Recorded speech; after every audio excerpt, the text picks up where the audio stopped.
Hi everybody, today I have for you some information that you can use to help complete Section 2 of your American Revolution project.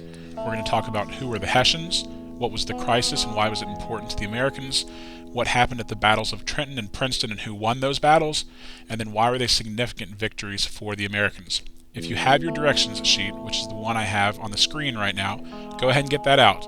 In the box just below those questions, you can record notes as I'm going through the information. If at any time you need to, you can pause this video and write down information that I'm talking about.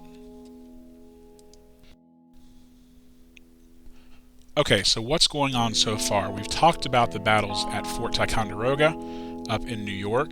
We talked about the battles at Bunker Hill, Lexington, and Concord in Massachusetts, and the outcomes of those battles. Today we're going to talk about a battle at Long Island in New York and the battles of Trenton and Princeton.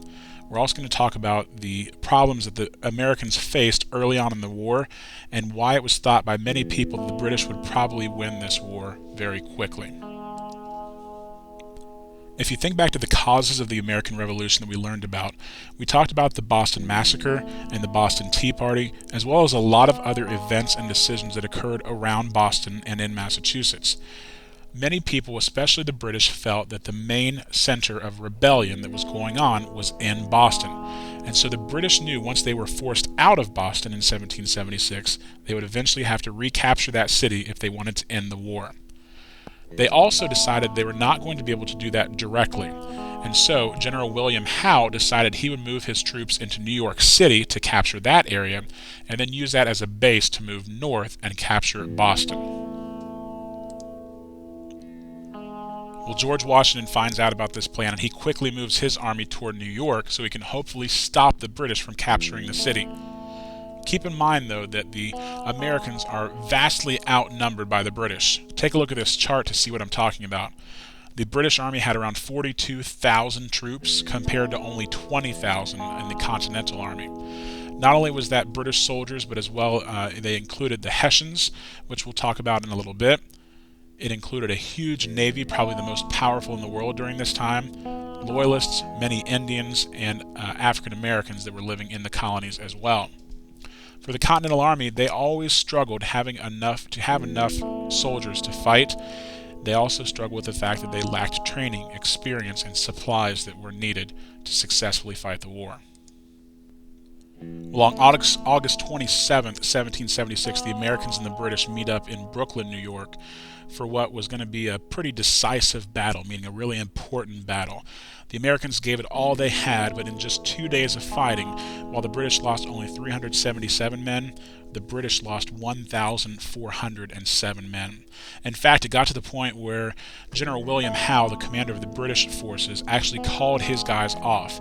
He was certain that General Washington was about to declare that the British had won and they would then call retreat. But Washington wasn't ready for that yet. Washington was going to go as long as he could, and it wasn't until one of his officers talked him into retreating that Washington was able to make that decision. And so with what was left of his army, which was not many, he made the trip back across the Delaware River from New York into Pennsylvania, and that's where they camped out for the time being. It was not a good time for the Americans. Many soldiers were either running away to get away from the Continental Army, or many of the soldiers also, their commitment was up with the Army, meaning the amount of time they were required to serve had ended, and they had no desire to stick around any longer than they had to. And so it got to the point where George Washington had a now shortage of soldiers, in addition to the shortage of food, gunpowder, and supplies that were so desperately needed. In fact, there's a letter that Washington wrote to his brother saying that he needed more soldiers to arrive or to be trained very soon, where he said, I think the game will be pretty well up, meaning he thinks the war will be pretty much over for him. And that's where Thomas Paine comes back into the picture. You might remember Thomas Paine as the author of that pamphlet, Common Sense, that we talked about him writing just about a year before this. that was encouraging Americans that the common sense thing to do, the right thing to do, would be break away from the British. Well, now they've broken away, and things are going from tough to tougher for the Continental Army and all those soldiers in that fighting force. Thomas Paine writes this new pamphlet to encourage all those soldiers to keep going, even though he knew that they were struggling. Take a look at some of these quotes from Common Sense. He said, "If there must be trouble, let it be in my day, that my child may have peace." He says, "These are the times that try men's souls. The summer soldier and the sunshine patriot will, in this crisis, shrink from the service of their country, but he who stands by it now deserves the love and thanks of man and woman." Now let's think about a couple phrases in there real quick. Summer soldier and sunshine patriot. Think about what that might mean. When I think about those phrases, I think about the term fair weather fan that you might have heard before, or even somebody being on the bandwagon for a team. When a team, a sports team, a lot of times, whether it be football, basketball, baseball, is doing very well, they get a lot of support from folks. But then when they start losing games, or they don't do as well as people think they should be, they start losing fans. And a lot of people call those fair weather fans, meaning they're only supporting them when things are going well. Well, that's what Thomas Paine is saying. He says that even during this war, there are going to be soldiers and supporters that are only on board when things are going well. Well, right now things are not going well for the Americans. He's saying those that are still sticking with us right now when things aren't going well are the people that we should be recognizing, loving, and thanking as our heroes. And it works. He is able to get these guys a little bit re-energized. You combine that now with George Washington's plan to attack the Hessians at Trenton, New Jersey. The Hessians, men fighting for the British. Combine that with the plan that Washington has now, and he kind of re-energizes his troops, at least those that are left. So let's talk about who the Hessians are real quick. Hessians are these German mercenaries, which, remember, we talked about mercenaries before, just being soldiers who will fight for anyone that pays them. Well, these guys are paid by the British to fight on their side. We'll talk a little bit later about problems that exist with mercenaries, but the issue right now is the battle that's going to take place at Trenton. So December the 25th, Christmas, 1776, George Washington comes up with a plan that he thinks is going to help him successfully attack the Hessians and win a victory, almost a moral victory for the American soldiers. Get them re-energized, re-excited about fighting for this cause of independence.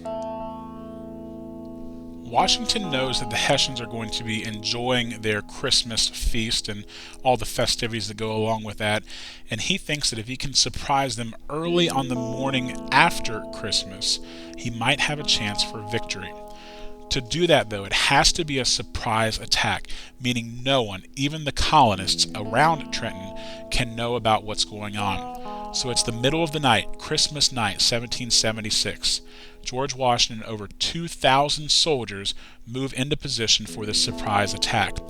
First of all, they have to get across the Delaware River in the middle of the night from Pennsylvania to get into New Jersey, and then they have a multiple-mile hike from the landing point down to where Trenton is before they can launch the surprise attack.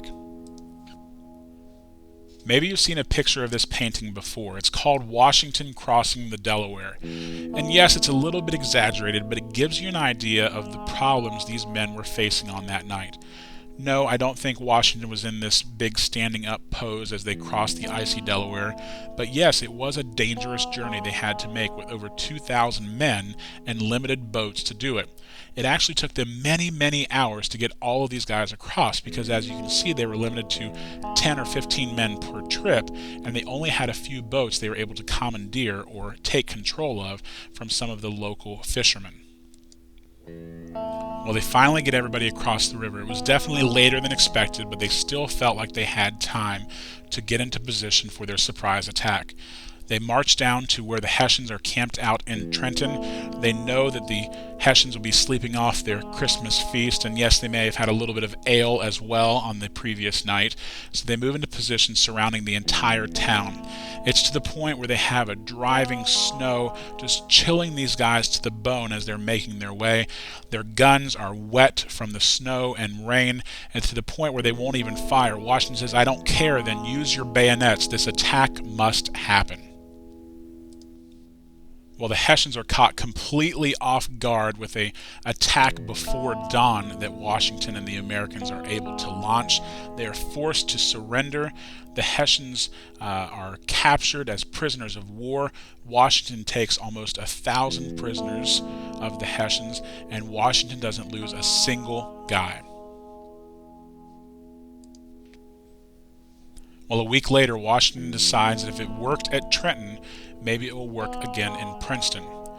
British General Howe was rushing to get to Trenton to help the Hessians that had been attacked there, but it was too late because Washington had already retreated to Princeton, New Jersey. He arrives in Princeton, he launches another surprise attack at dawn, catches the British and the Hessians off guard again, and is able to secure a second victory, taking another 300 British troops hostage at Princeton. This proves that the Americans are still very much in this war, and to be honest, it's a little bit of a scare for the British because now they know it's not going to be as easy as just capturing New York and then moving up the road to Boston. They have a serious fighting force on their hands in the Americans, a group that may not be as well trained, does not have enough supplies, and does not have the experience of the British, but they have that patriotism and a great leader in George Washington on their side. Alright, well that's most of the information you need for section 2 of your book. Now we're going to continue working on your video. You should have section 1 already finished up from yesterday, and we should be moving on to section 2 today. If there is any information that you need to review from this video, you can go back and look at that so you can add it to your notes. There are also some additional resources and information you could use in your online textbook. Don't forget to log in at connected.mcgraw-hill.com. That's it for now. I will be back to school tomorrow on Friday, so keep up the good work until I see you then. Thanks.